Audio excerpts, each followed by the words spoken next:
नमस्कार, स्वागत है आपका। मैं हूं आपके साथ मानसी जायसवाल। राम मंदिर की सुनवाई 6 अगस्त से सुप्रीम कोर्ट में रोजाना जारी है। अभी दिन राम मंदिर मामले को लेकर रोजाना 12 दिनों तक सुनवाई हो चुकी है, लेकिन फिर भी कोई नहीं जानता है कि इस मामले में आगे क्या होगा।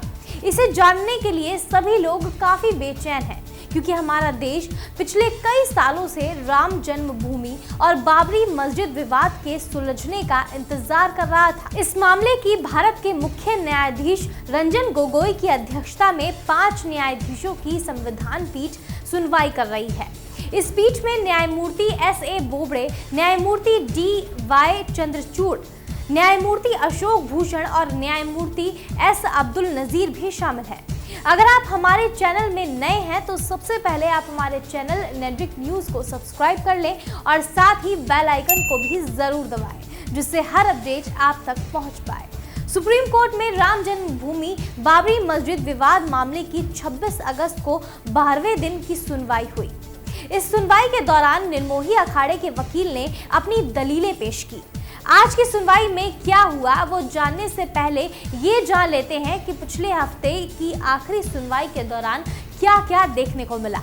तो बता दें कि शुक्रवार की सुनवाई में निर्मोही अखाड़े ने कहा था कि उन्हें जमीन का पोजीशन मिलना चाहिए। उन्होंने कहा कि अखाड़े का दावा टाइटल पर नहीं बल्कि जन्म स्थान पर स्थित मंदिर की देखरेख और उस पर कब्जे का है। अब आगे 12वें दिन अपनी दलील पेश करते हुए निर्मोही अखाड़े की तरफ से वकील सुशील जैन ने कहा कि हमारा दावा टाइटल पर नहीं है, हमारा दावा जन्म स्थान पर स्थित मंदिर की देखरेख और पोजीशन पर है। जन्मभूमि के कर्ता धर्ता के तौर पर हमारा दावा कभी भी देवता के खिलाफ नहीं है।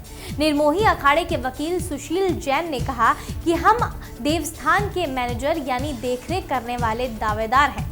पोजीशन पर हमारा अधिकार है, लेकिन हमसे पोजीशन ले लिया गया है और ये हमारे अधिकार में दखल देना है। इतना ही नहीं, वकील सुशील जैन ने ये भी कहा कि 1934 से मुस्लिम यहाँ नमाज पढ़ने नहीं आते हैं। ये खेती की जमीन की तरह यहाँ के मालिकाना हक की बात नहीं है।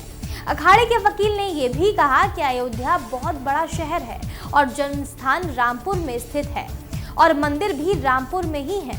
सुनवाई के दौरान सुप्रीम कोर्ट ने कहा कि हिंदू पक्षकार निर्मोही अखाड़ा रामलला विराजमान की याचिका का अनावश्यक रूप से विरोध कर रहा है। 12वें दिन सुनवाई में सबसे खास बात यह रही कि चीफ जस्टिस रंजन गोगोई के नेतृत्व वाली 5 जजों की पीठ ने अखाड़े द्वारा ये कहे जाने की निंदा की कि उपासक होने के नाते केवल उनकी याचिका ही विचार योग्य है। रामलला विराजमान की तरफ से की गई याचिका विचार करने योग्य नहीं है।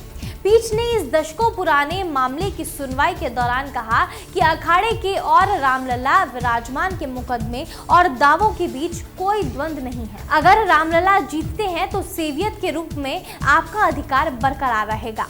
पीठ ने इसी के साथ ये भी कहा कि अखाड़ा अपने सेवायत के अधिकार के लिए स्वतंत्र दावा कर सकते हैं, लेकिन आप विरोधाभासी क्षेत्र में घुस रहे हैं, वहां जाने की आपको इजाजत नहीं है।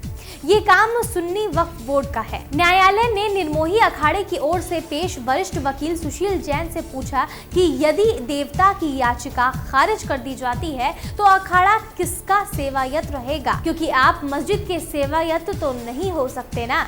और यदि आपका वाद सफल होता है तो ये देवता के ही खिलाफ होगा। सालों पुराने इस केस में अब आगे ये देखना होगा कि क्या अगली सुनवाई में निर्मोही अखाड़ा इस मामले में भी देवता और अन्य द्वारा दायर वाद को खारिज करने की अब भी मांग जारी रखते हैं या नहीं। फिलहाल के लिए इतना ही। ऐसी और वीडियोस के लिए आप हमारी वीडियोस को लाइक और शेयर जरूर करें और चैनल को सब्सक्राइब करना ना भूलें। आप देख रहे हैं नेट्रिक न्यूज, साहस सच कहने का।